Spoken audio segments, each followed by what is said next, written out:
Fala galera, beleza? Bem-vindos aqui para mais um vídeo no canal Big Tricolor. São Paulinos, São Paulinas, torcedores de outros clubes, galera.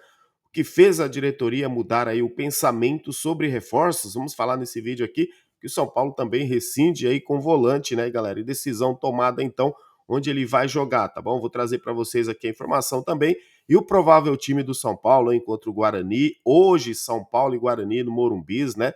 Vamos atualizar aqui a parcial de ingressos vendidos e também o jogo clássico contra o Corinthians no domingo, mas antes tem clássico contra Corinthians também, com o próprio Corinthians na Copa São Paulo. Final São Paulo e Corinthians no sábado às 10 horas da manhã, galera. Vamos comentar isso aqui nesse vídeo e muito mais. Já peço para você aí, deixa aquele like, se inscreve, ative o sininho das notificações, compartilhe o vídeo, como sempre aqui é essa contribuição que a gente pede aqui no canal. Beleza, galera? Vamos lá. Sem perder tempo, então, deixa eu trazer para você aqui a informação para você, obviamente, do Orejuela e do Yaxel Mendes, tá bom? O São Paulo pretende ainda rescindir, né? Terminar esse contrato com o Orejuela, que faltam 2 meses para terminar. Uma das piores contratações aí, ou a pior da gestão Casares, talvez. Orejuela aí, lateral direito, né? Encostado aí no São Paulo, recebendo uma bela de uma grana aí, dizem mais de 400 mil reais por mês. O jogador não joga absolutamente, não jogou absolutamente nada, né, no São Paulo.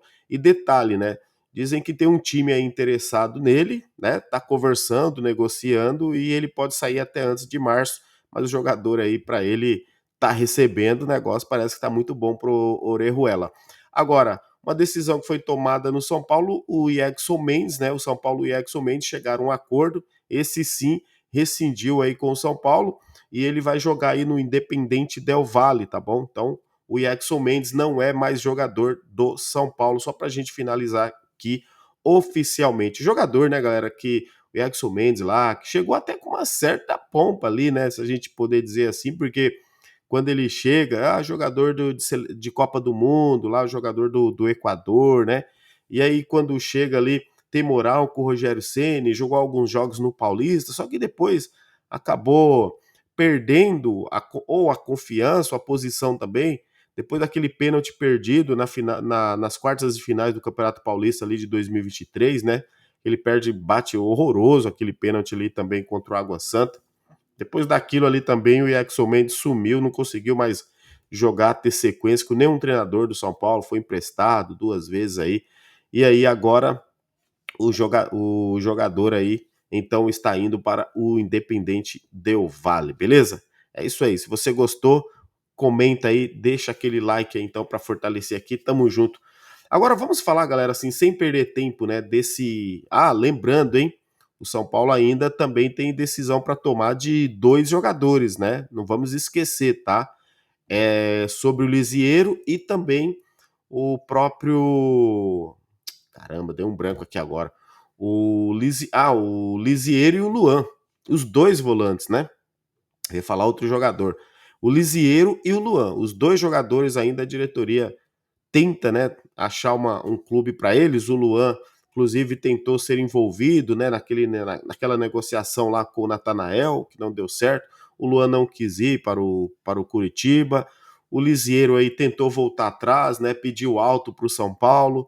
O São Paulo não quis renovar com ele. Aí depois ele volta atrás, não foi incluído na pré-temporada. Tá aí, esses dois jogadores aí que não deve também fazer parte dos planos do Zubeldia agora em 2025.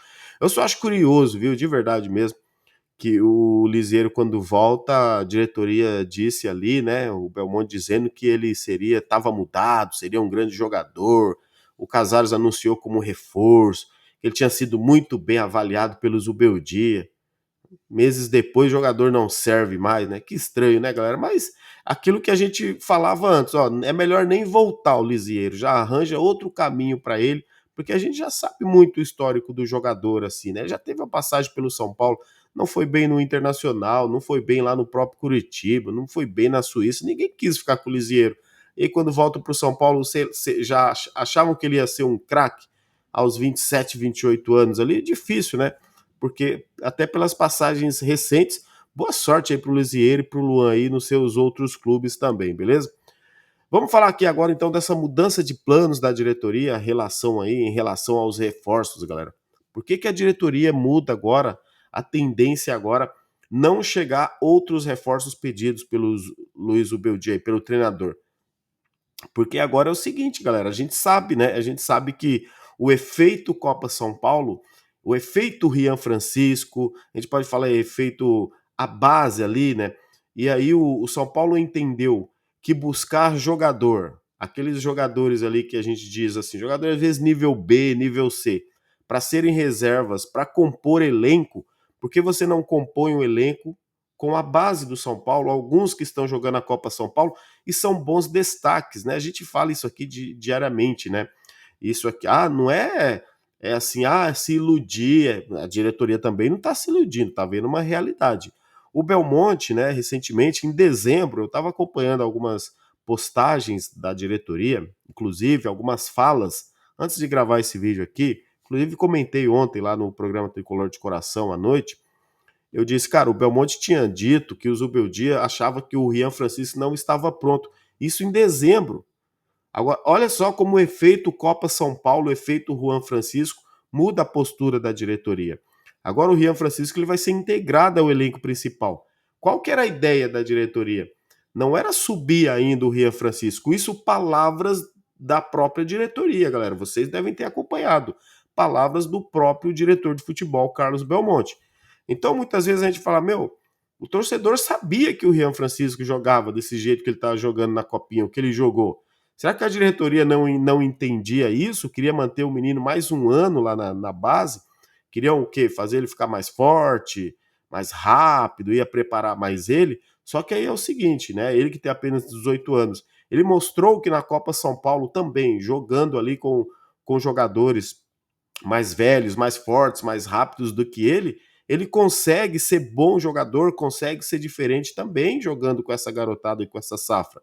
Então, o Rian Francisco, e aí, acaba se tornando uma obrigação da diretoria, no mínimo, cara, testar o jogador, levar o jogador para o elenco principal. E quando a gente fala testar, não é que tem que, você vai jogar um jogo, se for mal, né, você não fica, se for bem, você vai ficar. Não, cara, tem que integrar o elenco principal. Olha só, quem que a gente, o Dorival acho que tinha pegado lá o Negruti com 17 anos, 17 para 18 anos. O Dorival trouxe ali para o time de cima, eles pularam do sub-17. O William Gomes e o próprio Henrique Carmo do sub-17, eles não fizeram o sub-20, né? Eles foram direto para o profissional. E eles, se a gente olhar, o Rian Francisco está mais preparado do que eles. Então o Rian Francisco ele já chega com essa bagagem de ter passado, né, pelo sub-20, jogou 2 Copas São Paulo, ano passado a sua primeira Copinha São Paulo, não foi tão bem como nessa, no passado o São Paulo foi eliminado nas quartas de finais, e olha o que é essa experiência, né, de jogar as 2 Copas São Paulo, e nessa aqui da Copa São Paulo, ele deitou. Rian Francisco sobrou, cara. Meu, o que ele fez nas quartas de finais contra o Criciúma, bater 2 pênaltis de cavadinha daquele jeito, já nos acréscimos, o cara fazer um gol daquele de cavadinha, com podemos dizer assim, como a galera gosta de dizer, com uma irresponsabilidade daquela, com uma maturidade, né, galera, com protagonismo, com personalidade. Se erra, meu amigo, um negócio daquele, o se, né? O se não existe. Mas imagina se ele perde aquele pênalti e o São Paulo é eliminado. O discurso seria outro. Nossa Senhora. E aí, inclusive, estaria até colocando em risco a sua ascensão no time principal, porque a gente tem certeza que o julgamento ou pré-julgamento seria coisas, inclusive assim, seria muito pesado para ele a decisão que a diretoria tomaria, inclusive a repercussão, o negócio ia ser brabo. Mas olha só para você ver como uma decisão do jogador também positivamente, né, acarretou para a carreira dele. O cara vai ter chances aí de jogar no profissional agora. E aí o que vai acontecer no profissional, lógico, é um todo, é o grupo, mas também individualmente, aí vai depender dele. Tem tudo para dar certo. E aí a diretoria olha agora com outros olhos, exatamente porque assim, ó, eu vi uns posts, galera, na rede social, cara, muito legal. A galera é muito criativa e uma coisa natural. Por exemplo, o Zubeldia pediu um lateral, tem o Mike. O Zubeldia pediu um meia, tem o Matheus Alves. O Zubeldia pediu um ponta, tem o Ferreira. O Zubeldia pediu um centroavante, tem o Rian Francisco. Tem ou não tem? Comenta aí o que você acha. Para mim tem, exatamente isso. Se é para chegar jogador para compor elenco, como por exemplo, o São Paulo aí que conversa aí com os empresários do Gabriel Veron, isso, aquele que era do Palmeiras, né, que passou pro Cruzeiro, ele é do Porto, né? O que que faz agora a diretoria do São Paulo? Mudar exatamente esse efeito, o que você tem na base. E para que você vai trazer o Gabriel Veron se você tem o Lucas Ferreira? Cara, que é bom jogador. Eu gosto muito demais do Lucas Ferreira, galera. Para quem não assiste muito a base, não se identifica muito com o jogador, é aquele camisa 11 da base do São Paulo. É o 11, né? O ponta direita. Ele era cabeludão, né? Black Power e tal. O cabelo dele agora tá baixinho, vai crescer de novo. Assim, é tipo o Sansão, né? Ficou ali careca, perdeu a força, mas ele não perdeu a força não, né? Quando cortaram o cabelo do Sansão, o Sansão perde a força do Lucas Ferreira. A gente fala, pô, por que foi cortar o cabelo dele e tal? Já é identificado com aquela cabeleira, mas vai voltar ali aquela cabeleira dele, porque eu acho que é até a identidade do jogador. Tem jogador que fica muito bem com um certo tipo de corte de cabelo. O Lucas Ferreira, então, galera, para que você vai pensar em Verón se você tem o Lucas Ferreira? E aí, para que então? Como foi oferecido, né? Aquele Wendel Silva lá, que é centroavante do Santos, inclusive estava assistindo Santos e Palmeiras ontem. O Palmeiras ganhou de virada, galera. O moleque lá que era da base do Palmeiras, inclusive o Palmeiras foi eliminado, né? Nas quartas e finais da Copinha. O jogador Thales lá, o centroavante deles. Pô, o cara já fez 2 gols no Paulista, se eu não me engano, ontem ele, 2 ou 3, sei lá. Ontem ele fez outro em clássico contra o Santos, cara. Então é isso. Você vê? Sobe um moleque de 18 anos ali também, que eu acho que a idade dele é essa, 18 ou 19 anos, coloca para jogar. E aí o que o rival tá fazendo? O rival, não, os caras foram eliminados, mas tem potencial, vai pro time de cima. Aí ontem já jogaram lá mais 3, 4 jogadores lá da base, porque os caras subiram. Então por que o São Paulo não pode fazer também? Isso que a gente cobra direto. Então assim, a gente não pode ter esse medo, galera. Você vai ter medo de repente de arriscar? Se der errado, tá dentro de casa, né? Se um só dá certo no meio de 4, 5, você já paga todos, né, o investimento que foi feito. E outra, essa molecada, essa garotada do São Paulo tá aí desde os 12, 13 anos de idade no São Paulo, lá em Cotia. Eles estão esperando a hora chegar. E a hora chegou, a oportunidade é agora. Eles precisam ter essa oportunidade e eles vão ter, galera. Pode ter certeza aí que esse ano a gente vai ver mais garotada de Cotia no time profissional. Se não for o Zubeldia, vai ter que ser outro treinador. A filosofia do São Paulo agora é o quê? Dar oportunidade para a base, não é isso? Sem grana. Ah, como anda o FIDIC, que vai pagar aqueles juros bancários? Uma pergunta que a galera fez aí. Pelo que eu estava lendo ontem, galera, já ultrapassou aí mais de 230, 240 milhões de reais, né? O São Paulo não divulga abertamente os números, então a gente fica lendo o que os jornalistas estão postando ali. Mas uns tempos atrás eu estava conversando, inclusive, com o Zanqueta, ele chegou a comentar, e eu vi no vídeo dele também, que o FIDIC está bem avançado, o São Paulo está conseguindo chegar nos valores. Então a gente vai conseguir, eu acho que ter um 2025, ainda mais com a austeridade, né, de você manter o teto salarial, a gente vai ter, né, a gente vai ter ali um 2025 melhor do que o 2024 e promete, né? A diretoria tem que ter ali um superávit. Então a ideia é essa, não trazer jogador para ficar encostado, vou falar aqui a real, não é para ficar encostado e dar oportunidade para a base. Então eu acho que nisso agora, essa mudança de postura da diretoria, sendo o efeito Cotia, que precisou mostrar na Copa São Paulo que tem condição sim deles poderem fazer parte do São Paulo Futebol Clube, o profissional, sim, pode dar certo. E aí, ao invés de você trazer qualquer reforço só para agradar A ou B, para dizer que trouxe, você dá oportunidade para a base, porque a base também é reforço. O Lucas Ferreira, se chega, é reforço. O Rian Francisco, se chega, é reforço. O Mike, ali no profissional, para mim, também é reforço. Vai fazer o que? Ah, mas é composição de elenco. Prefiro esses reforços do que trazer Gabriel Veron, o Wendel Silva, Lucas Rosa, jogador também que você nunca ouviu falar, que joga em Série B de Portugal. Você tá doido, meu amigo. Tava vendo esse jogador lá contra o Santos lá. O cara consegue dominar uma bola direito, sabe? Jogador muito esforçado, aquele negócio, mas é esforçado. Cara, mas falta qualidade. Então é isso. Comenta aí o que você acha. Vamos passar aqui um provável São Paulo aí contra o Guarani. Olha só, ontem foi divulgado aí por alguns setoristas, tá? O time do São Paulo que vai enfrentar o Guarani aí, a tendência hoje, galera, contra o Guarani é que o jogo é 7h30 no Morumbi, tá? Inclusive, até ontem à noite tinha sido vendido aí mais de 20 mil ingressos, acho que 24 mil ingressos. Eu tô acreditando que vai bater uns 30 mil aí pro jogo de quinta-feira. É que 2 dias depois, praticamente, né? 3 dias depois, galera, já tem o clássico contra o Corinthians no Morumbi. Esse aí eu boto aí uns 45, 50 mil, né? Domingo no Morumbi contra o Corinthians. E qual que é a ideia, então, agora para esse time contra o Guarani? Um time misto, né? O Zubeldia avaliando os jogadores que voltaram da pré-temporada, quem está melhor fisicamente, né? E também aí com aqueles que voltaram antecipadamente. Vai ser um time misto contra o Guarani. A tendência é essa, contra o Corinthians, um time titular. O que me chama a atenção, por exemplo, né, que foi comentado também aí por alguns amigos que a gente estava conversando aí, é que é o seguinte: contra o Guarani, por exemplo, o Ferreirinha pode jogar. Já contra o Corinthians, o Luciano pode jogar. Ou vice-versa. Joga o Luciano contra o Guarani ou o Ferreirinha contra o Corinthians. Ele fazendo aquela alternância, aquela mudança ali de time ali, aquela de escalação. Podendo ser um 4-2-4, 4-2-3-1 ou um 4-3-3, o Oscar sendo mais centralizado, né?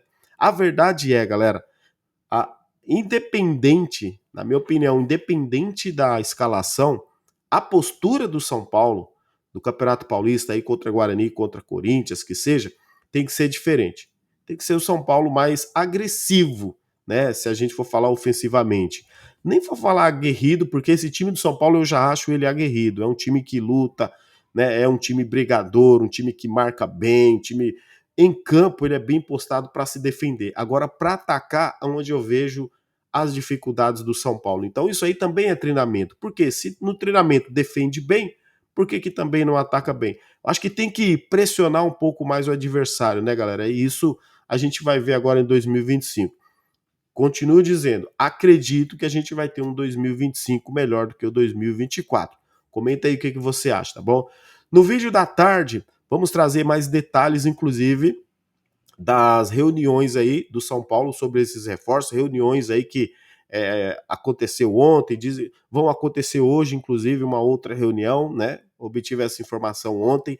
Então, assim, a gente também não teve detalhes, não foi divulgado nada. Como eu já sabia que não ia divulgar nada, até comentei aqui, falei, eles devem divulgar algo até sexta-feira sobre esses possíveis reforços que ainda podem chegar, mas como eu comentei para vocês aqui, tá? A ascensão do Moreira, né? A questão do. Eu já venho falando isso aqui no canal faz tempo. A ascensão do Moreira ficando, não indo para o Porto. Ele tem condições ali de ser titular da lateral direita. O Mike tem condição de subir.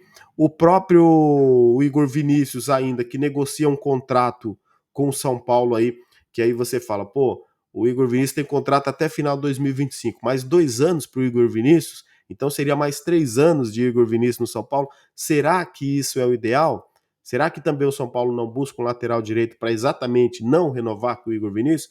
Tem essas questões que estão sendo discutidas essa semana, nessas reuniões aí também que o São Paulo costuma fazer. Então, à tarde, a gente vai ver se apura mais detalhes aí sobre essas questões aí desses possíveis reforços que podem chegar, né? Se fala muito aí, tá falando aí já uma semana toda sobre o Gabriel Veron, um atacante, lateral direito, né? Que ainda tinham sido pedidos do Zubeldia. Só para a gente encerrar aqui, mais a diretoria poderia mudar a postura em relação ao efeito Copa São Paulo. E a gente vai trazer mais informações aí à noite então, beleza? Galera, deixa o like, se inscreve, compartilha, ativa o sininho das notificações, não se esqueça, como sempre, tamo junto, vamos São Paulo. Deixa o seu placar aí pro jogo de hoje, São Paulo e Guarani, se você estiver assistindo esse jogo antes da partida ainda contra o Guarani, deixa o seu placar aí, e aí depois também, né, quando a gente for fazer lá o outro vídeo próximo ali do jogo contra o Corinthians, a gente fala aí do placar contra o Corinthians. Mas o que você acha? Seu placar contra o Guarani. Vou dar o meu placar aqui. 4-0 pro São Paulo. Foi o que eu falei ontem lá no Tricolor de Coração. São Paulo e Guarani. 4-0 pro São Paulo. É sério, hein? fora os ameaços. Eu tô confiante. E você? Comente aí o que que você acha também. Forte abraço, fiquem com Deus, galera. Até o próximo vídeo. Vamos, São Paulo!